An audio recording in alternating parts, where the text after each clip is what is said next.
The start of a vertical frown line divides my brow, mark of an angry young woman. So much has changed in the decade in my family, in the country. Categories have shifted, boundaries blurred. Who are the good guys? The bad guys? What's right and wrong anymore? Nothing is as clear and defined as it was in those hopeful early days in the 1960s, when my mother drilled into her children a strict moral code, simple lessons made concrete by the concrete walls of the prison. Good and bad, inside and outside. The walls a solid, reliable boundary between the town and the prison that shared a name. Walpole. My mother slides into the driver's seat of her car, onto the pillow that allows her to see over the steering wheel. Her pocketbook on the passenger's seat holds forged papers to transfer ownership of a stolen camper. "Keep your fingers crossed," she says as she puts the car in reverse. "I could wind up in jail."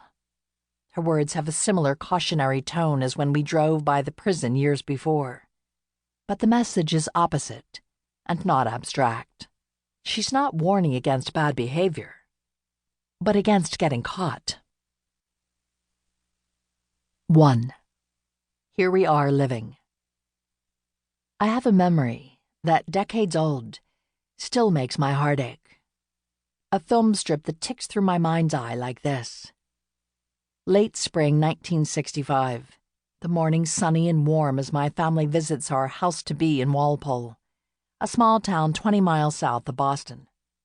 A sign in a vacant lot reads, Pine Tree Estates, with a faded map of plots. Estate is an aspiration, an exaggeration of the modest framed-in houses. We are among the first families here, and we feel like pilgrims, settlers. The builder offers a couple of models, split-level ranches, gambrels, so there is the appearance of diversity. But the pattern repeats unimaginatively until the pavement abruptly ends at Pine Forest. A sign at the top of the street reads, inauspiciously, Dead End.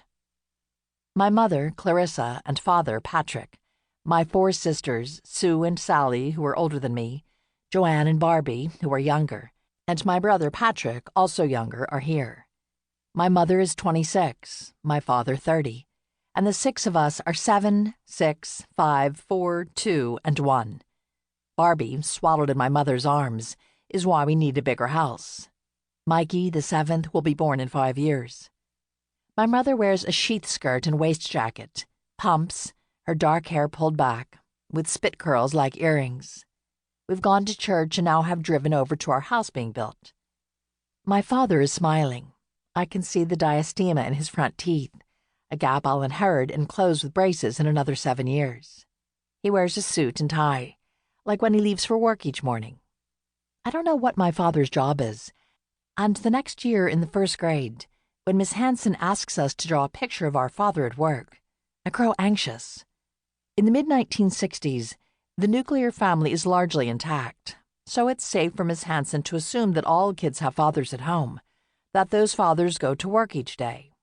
Nuclear family is a curious term, coined in 1946, the year after our country dropped 2 nuclear bombs on Japan.